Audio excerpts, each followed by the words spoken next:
Pure Financial Advisors, a registered investment advisor. This show does not intend to provide personalized investment advice through this broadcast and does not represent that the securities or services discussed are suitable for any investor. Investors are advised not to rely on any information contained in the broadcast in the process of making a full informed investment decision. This is Your Money, Your Wealth on Talk Radio 760 KFMB. Now, here's Joe Anderson and Big Al Clopine. It's a little bit after the hour. Good morning, everyone. Show's called Your Money, Your Wealth. Joe Anderson here. I'm a certified financial planner. I'm with Alan Clopine. He's a CPA. Thanks for tuning in. Next couple of hours, talking about financial planning, retirement, taxes, the stock market, irrational behavior, Social Security. What else can we throw in there, Big Al? Oh, I got stuff about growing older and pitfalls and over 55, out of work, downsizing your home. I got a little quiz, too. Maybe we'll do later. I pulled this up. I thought this was interesting. Have you ever heard of a gentleman named Barry Sanders? Barry Sanders? Yes, I have. Have you? Running back for the Detroit Lions? Yes. Jerry Sanders. Yes. Heard of him? Yeah. He was the mayor of San Diego. Yes. And Bernie Sanders. Bernie. Currently running for president. Bernie Sanders, though, he's interesting. His tax plan will raise, $15.3 trillion. I just saw that. Yeah. Over 10 years. Over 10 years. They don't call him a socialist for nothing, huh? Wow. Sanders' plans would modestly raise tax rates for average taxpayers and raise them significantly for high-income taxpayers, according to a report by the Tax Policy Center. Yeah, I don't have it in front of me, but it's roughly between 2 and 3% increase for most people. But the highest rate for those that make a lot of money goes up to 52% from currently 39.6. Sanders would take tax capital gains rates at ordinary income and eliminate opportunities under current law for avoiding the tax through gifts and bequests for appreciated property. Oh, no step up. Under Sanders, the top marginal rates on long-term gains and dividends would be more than double to 64.2%. Hadn't heard that one. 64.2%, Big Al. I heard 52. So now it's 10% higher. Jeez, that's a lot. Yeah, I heard that if your income is over $250,000, capital gains become ordinary income. Yeah, let's see here. So then, let's see, broad base that would include leveling an additional 2.2% income tax on all taxpayer, implementing a 6.2% payroll tax that would be paid by employers on all earnings, expanding the Social Security payroll tax to earnings over $250,000, and imposing a higher rate on the highest incomes, the report said. Wow. Those taxes would pay for Sanders' health care program, which he says will cost about $1.38 trillion a year. Okay. All right. Highest incomes. Tax increase on Americans with the highest income would generate about 25% of the new revenue. Sanders would create a new top marginal rate of 52% for people who make more than $10 million a year. Yes. Now, that's what I heard. I don't know how he gets to 62, though. The remaining 35% of the new revenue Sanders envisions would come from higher taxes paid by businesses, a new tax on financial transactions, and new tax on carbon emissions. You know, this financial transactions one is pretty interesting to me. Did you hear about that? No, explain that. 0.5% on all transactions. Okay. A levy. A levy. So you buy stock. You buy and sell stock? Yeah. Let's say you... 0.5 goes to the fund? Yeah. You invest in... You think fees are high now, just wait for a levy to get on top of that thing. There's no way anyone would be able to retire. Oh, my goodness. So by the time you make 2 trades, that's 1%? Pretty much, I guess. Yeah. Yeah, $1 million trade, well, $5,000. Right up the top. Then you got brokerage fees, you got trading fees, you got this. Oh, boy, day traders in trouble. Well, just the average Joe would be in trouble. Yes. Because when you look at behavior, right, when it comes to investing, and we talked a little bit about this last week, is that, when the markets go up, people buy. When the markets go down, people sell. And then there's the investment return, and then there's the investor return. In the investment return usually outproduces the investor by significant margin. And what I mean by that, if you take a look at a mutual fund and you say, all right, well, what's the 10-year average of this mutual fund? And the 10-year average, just to keep it simple, let's say it's 10% over the last 10 years. But the investor return, so Morningstar, it's a company that analyzes this. They look at inflows, right, and outflows of the overall mutual fund. And the average investor, the person that's investing in that fund, does about 75% of that. Yes, yeah, or less. Or less, or I guess 75% less, 25% of the return, I meant to say. In fact, the latest stats, Joe, I can tell you, S&P 500 in 2014, and I'm going to round just to make it easier, earned about 12%. Women earned 5%, so not so good, but how about men? About 4%. Women actually did better than men, although both lagged just the simple S&P 500. So they're getting a smidgen of the overall index. Yeah, because they're buying and selling. Even if they were invested in the index fund, let's say, all right, let's invest in that S&P 500 index fund. It's a pretty good fund. It averages 10% over the last 100 years. Sure. Yeah. Right? But the returns are variable, of course. They come and then they go. They come and they go. The stock market goes up and down. But the problem is that, all right, so if people trade as they continue to do, the average tenure of a mutual fund is 3 years. Right? That's a long-term investment. 3 years, that's not long-term. No, it's not. And Joe, I got the latest stats for 2015. The S&P lost about 1% over the course of the year. How did men and women do? Well, they lost more. Women about 1.5%, and men about 2%. So, how often do you think they traded?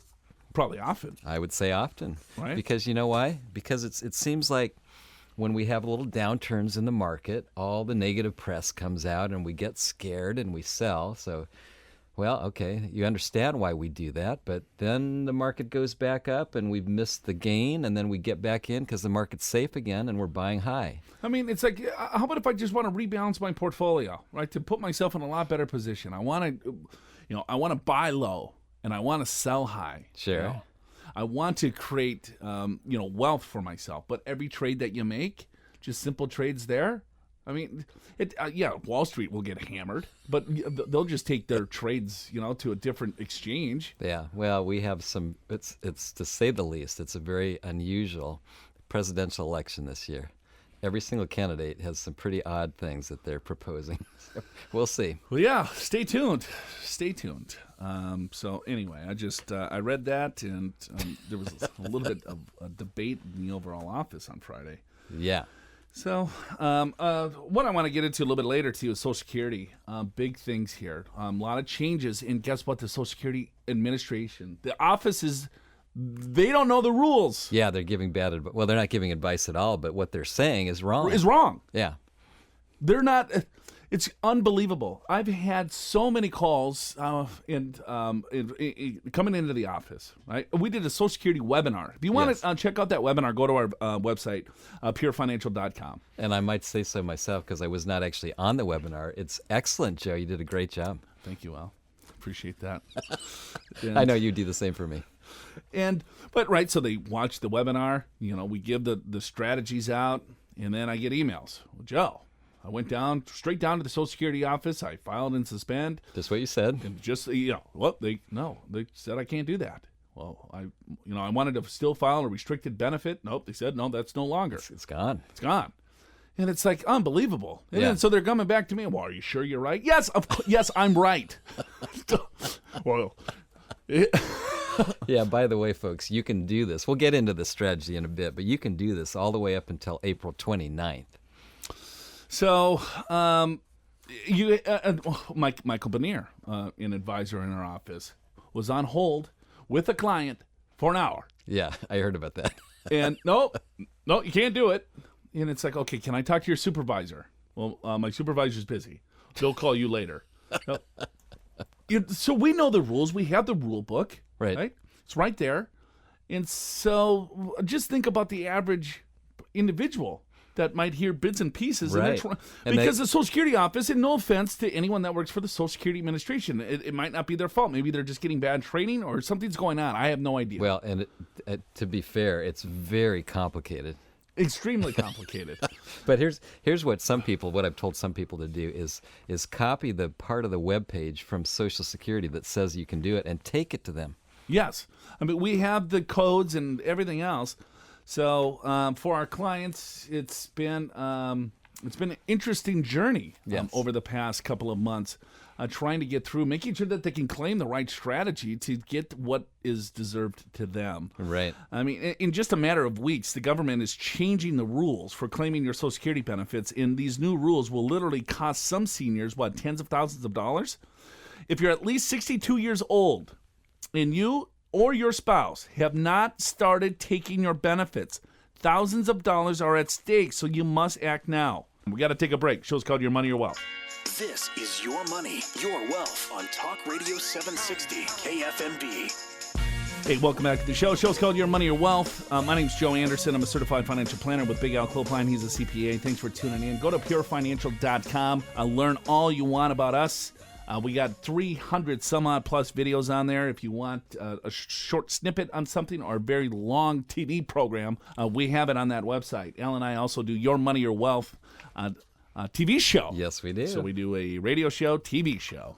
We've just started filming our third season.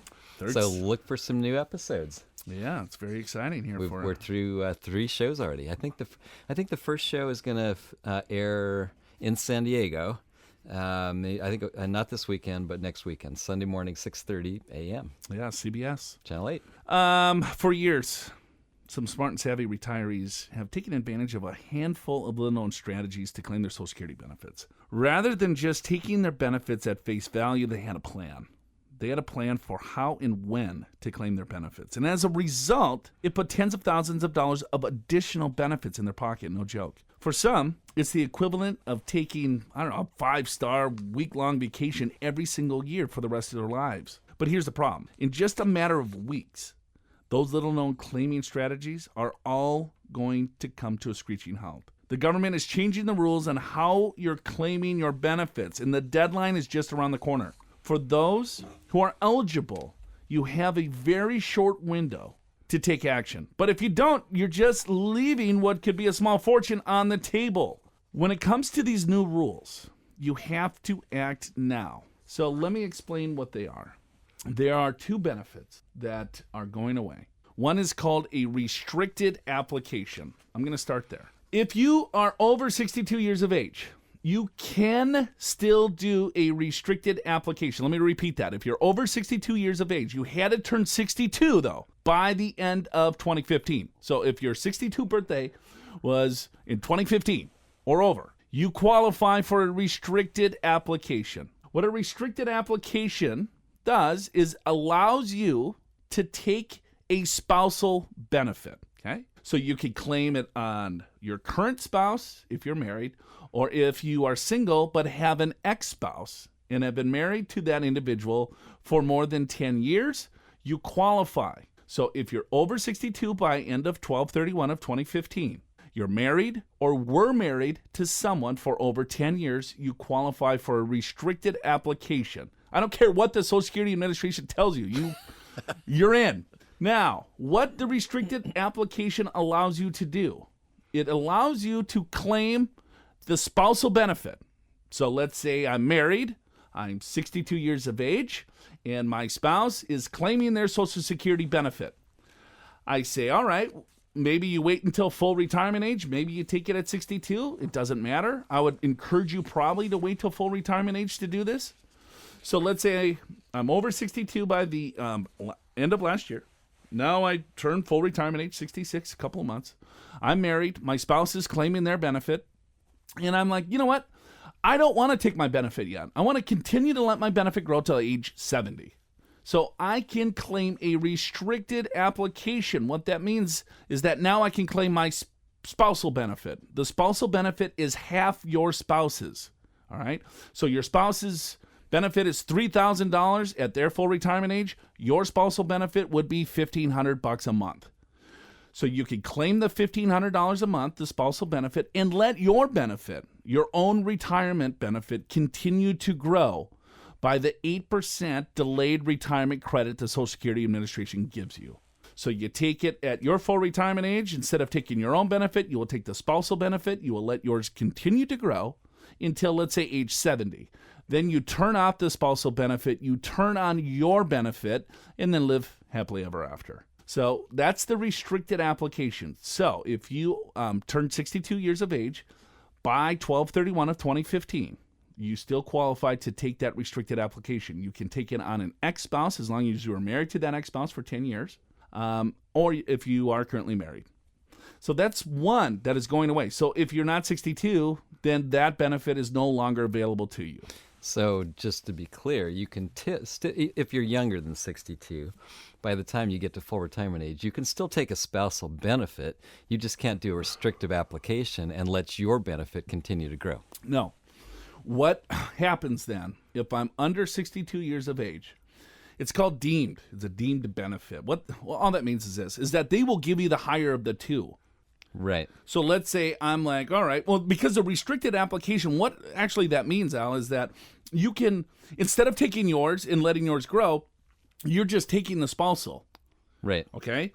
So if, let's say I'm younger than 62, I turned 62 this year, all right? So I can no longer ever claim a restricted application. I can still have a spousal benefit. Correct. If I never had my own benefit. But if my benefit is higher than the spousal benefit, they're going to give me mine. Yeah, I understand. So let me, part two of what I was going to say was that's right. So it's whichever benefit is higher is the one you take. So if your benefit is higher than half of your spouse's, you got to take your benefit. Correct. Right? If half your spouse's benefit is higher than yours, you can take that. You can take the higher of the two. Correct. It's just that you can't do this thing where people were filing this restrictive application to let theirs grow. And taking half their spouses and letting theirs grow, regardless of whether it was higher than half the benefit. So that's what's going away, right? You got it. You got it, right? Right. So if I say, hey, the spousal benefit is still there. Right. But I just can't, if my benefit is higher than the spousal benefit, they're going to give me my own. Yeah, exactly. Yeah, there's no, some people call this kind of gaming the system. In other words, you kind of got this free money while you let your own benefit grow. And so that's what's going away. The other benefit is file and suspend.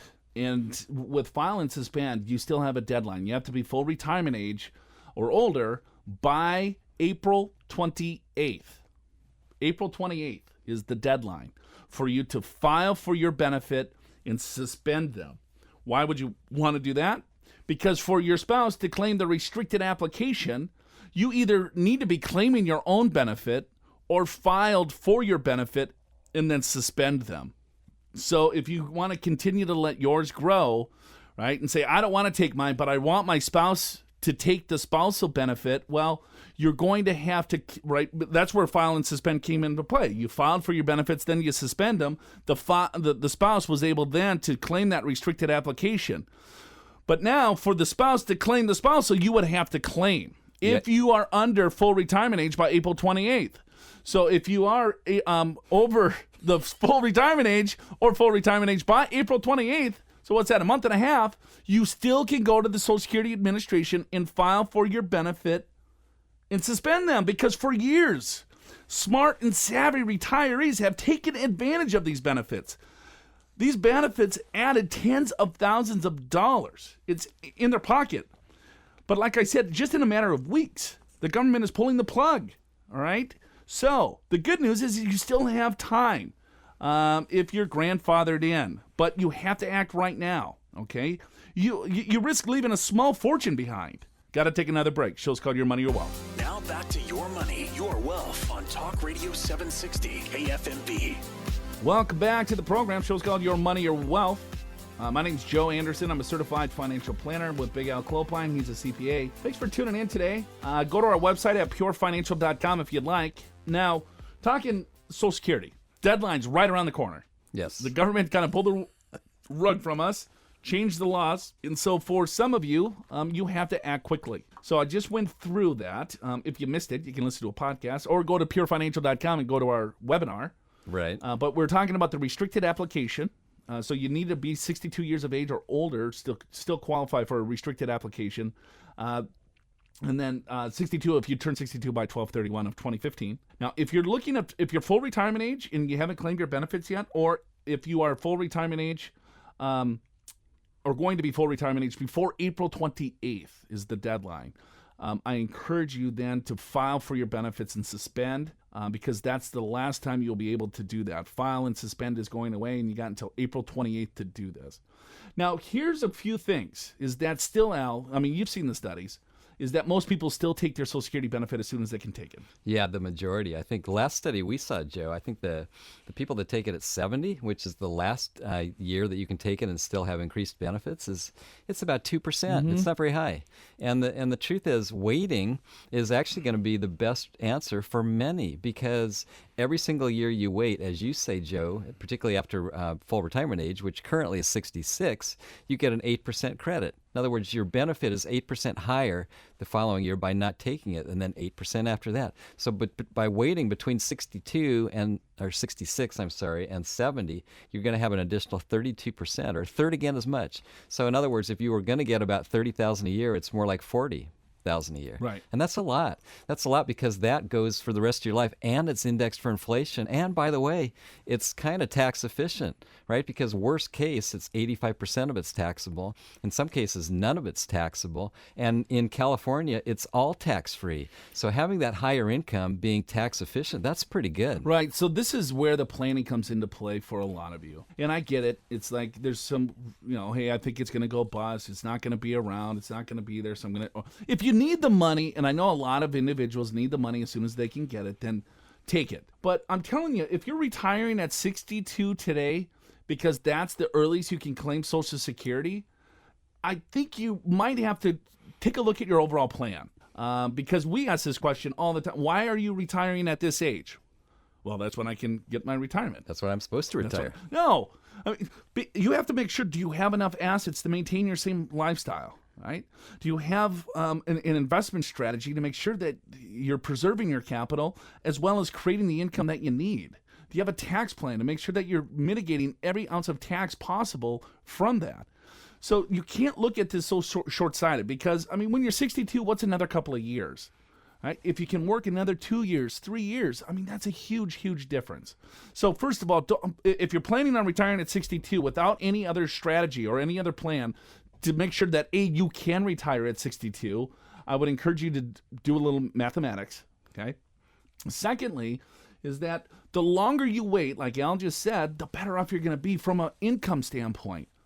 So maybe you take your money out of your retirement accounts to live off of and let your Social Security grow. I think that might be a better strategy if your main focus is retirement.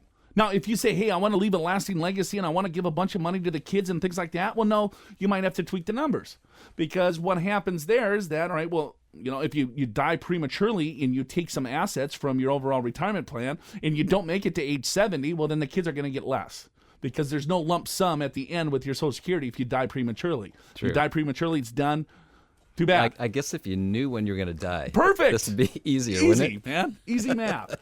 So looking at this is that, all right, well, here, let's say you do retire at 65, 66. Okay, took our advice and worked another couple of years.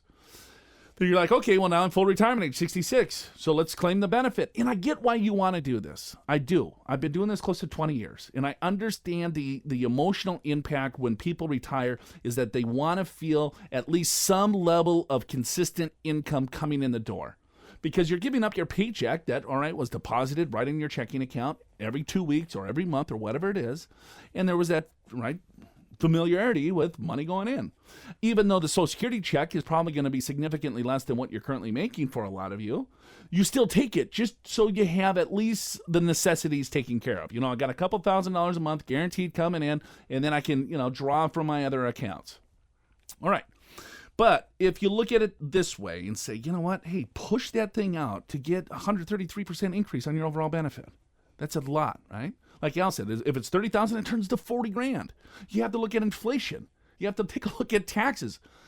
Take money from your retirement accounts in that given time period, right? Bleed out that ordinary income tax, and then you have a lot larger benefit that is extremely tax efficient for the most part. It is, Joe. And the other thing that we tell folks is that if you're married, it's a really good idea for the spouse that has the highest benefit to wait as long as you possibly can, hopefully to age 70. Why is that? Well, because first of all, while you're both living, you will enjoy that higher benefit. But when one of you passes, let's say the higher wage earner passes, then the spouse will get the survivor benefit, which is equal to the same as the spouse that passed away. So it's a way to take care of your spouse if you pass away, and you never know which one is going to outlive the other. That's a real important thing. But taxation, boy, that's another big thing, because a lot of people don't realize how Social Security is taxed. And Joe, there's this thing called provisional income. Okay. Because some people don't pay any tax on Social Security, and some people pay tax on 85% of their Social Security at their tax rate, which is probably the 15% bracket. Could be 25, could be 28, whatever. Okay, so here's how it goes. You look at your provisional income, which is your adjusted gross income before Social Security. Bottom of your first page, add back Social Security if you already have it. So that's your starting point, and then add your tax-exempt interest and half of your Social Security. That's your provisional income. And if you are married, filing jointly, if that figure is under $32,000, there's no tax to pay. If it's between $32,000 and $44,000, you've got to pay up to 50%. That's not a tax rate. Up to 50% of your Social Security is taxable. And then if it's over $44,000, then up to 85% of your Social Security income is subject to your current tax rate. Now, if you're single, those numbers are $25,000. Below that, it's taxed at zero. $25,000 to $34,000, it can be taxed up to 50%. And over $34,000, it's taxed up to 85%.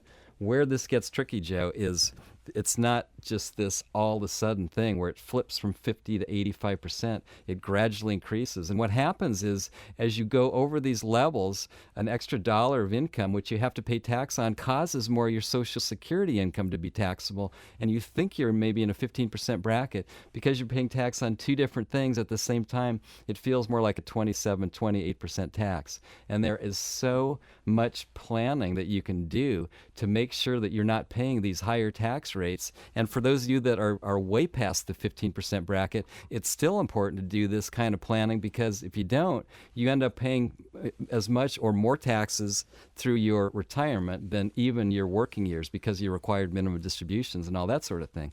So, Joe, I think the real crux of this is a lot of people don't realize that they have any control over paying their taxes. But it's not true. In fact, you have more control over how much you pay in taxes in retirement than any other time in your life. But your stockbroker, your financial advisor, even your CPA don't understand how to lower your taxes in retirement, because it's not their expertise. The only way to lower your taxes is by having a forward-looking, tax-efficient strategy. All right, we got to take a break. Show's called Your Money, Your Wealth. This is Your Money, Your Wealth on Talk Radio 760 KFMB. Hey, welcome back to the program. Show's called Your Money, Your Wealth. My name's Joe Anderson. I'm a certified financial planner.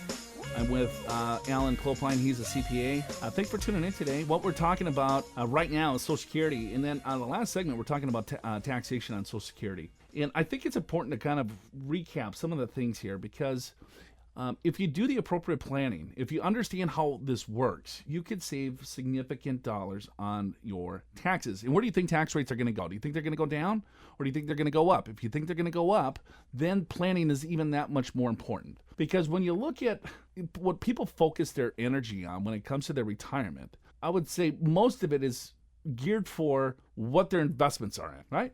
You could be an average Joe Schmo investor, right? But if you save money on the taxes, you're going to probably be 95% ahead of the game, right? Absolutely. And then the problem there, too, is behavior.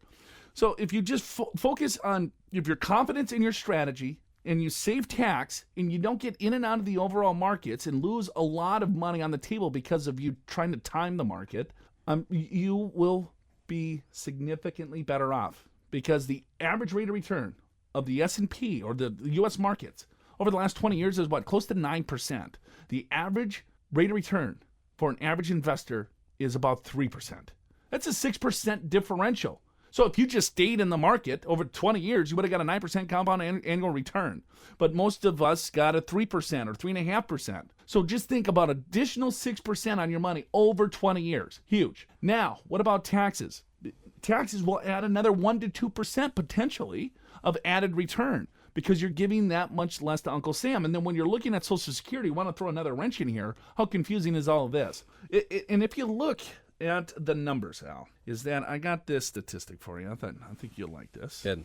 All right. All right. The truly staggering numbers involved how much in Social Security benefits was subject to tax. Out of a total of $553.5 billion in benefits listed, taxpayers included more than $24.3 billion in their taxable income. Taking $24.3 billion and dividing by $55.3 billion works out to a benefit weighted average of 44% of American taxpayers. Yes. Interesting. I would say that that's skewed significantly.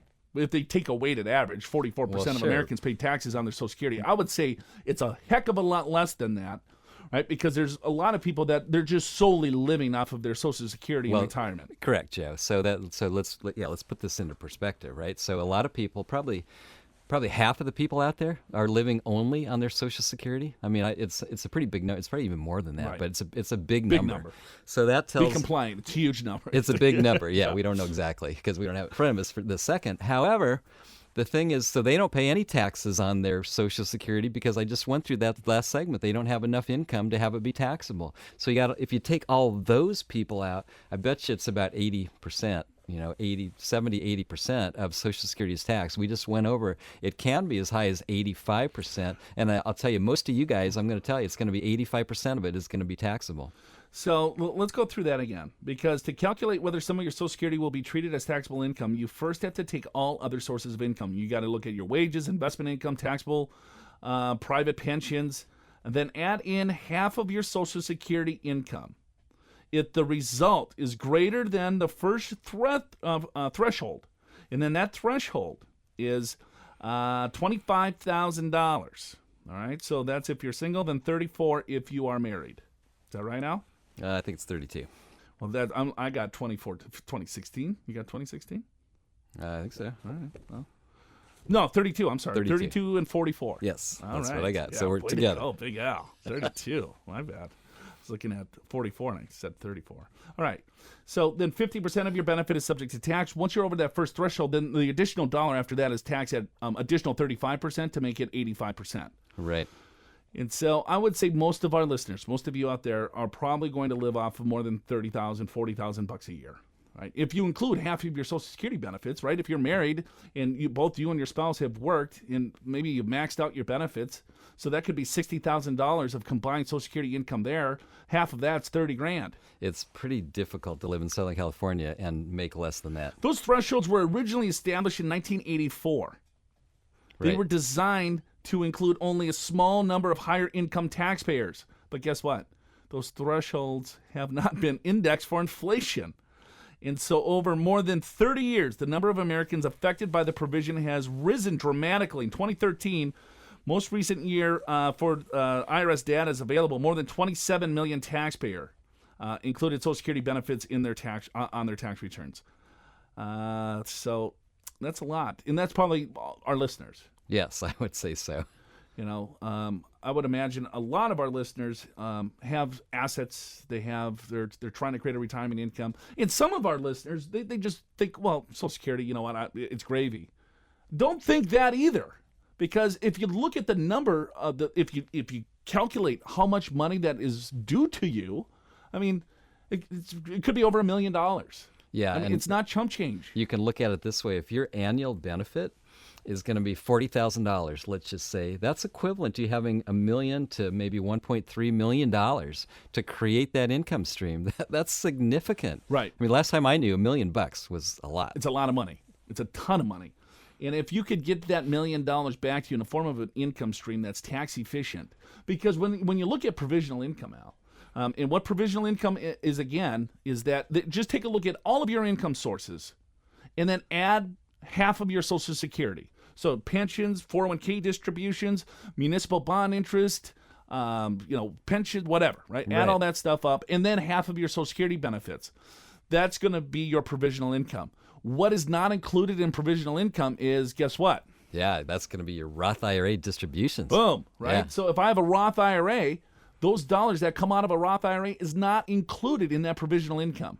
So a lot of our listeners have been doing Roth IRA contributions and conversions because they're looking ahead, right? They're saying, you know what, this is my asset base, here's my income base, and if I can get more money into Roth, then when I start pulling those dollars out, I have a diversified tax strategy to create the retirement income, and that diversified strategy is not only going to save me money on ordinary income tax in the state of California tax, but guess what? It's going to reduce the amount of money that potentially my Social Security is going to be taxed. I mean, we've done planning for clients that we were able to move almost 80% of their retirement accounts into Roths over the last 6 years. That's significant now when they get their Social Security payments, right? Because the capital gains rate, if you're in the 15% tax bracket, it's 0. So we told our clients, so like push your Social Security out to age 70. Let's live off of some brokerage assets that you have, and let's do massive conversions. Now they got most of their retirement accounts in Roths, so that's going to be tax-free to them. Their Social Security benefit is pushed off to age 70. They still maintain the lifestyle that they wanted from, when their retirement date of 65 to 70 or 62 to 70, well, whatever it is. But now they have assets in a brokerage account that would be taxed at 15%. Guess what? There is no capital gains rate in the 15% level. They're taking distributions from their Roth IRAs, and they have a lot larger Social Security benefit, and most of their income is tax-free, and they're probably generating $100,000+ of income. That's planning. It is planning, Joe, and taxes don't really stop when your paycheck does, and a lot of people kind of don't realize that. In fact, tapping your retirement nest egg comes with all sorts of new rules and opportunities. Instead of contributing to tax-deferred accounts that reduce your taxes, you'll start tapping those savings for income and paying taxes at your regular rate, unless you're tapping into a Roth IRA, and this is what we want you to be thinking about right now. So as you near retirement, tax planning becomes more important than ever, but you must use a forward-thinking tax strategy. You'll have more control over paying taxes in retirement, more than you think, actually more so than any other time in your life. All right, we got to take another break. Show's called Your Money Wealth.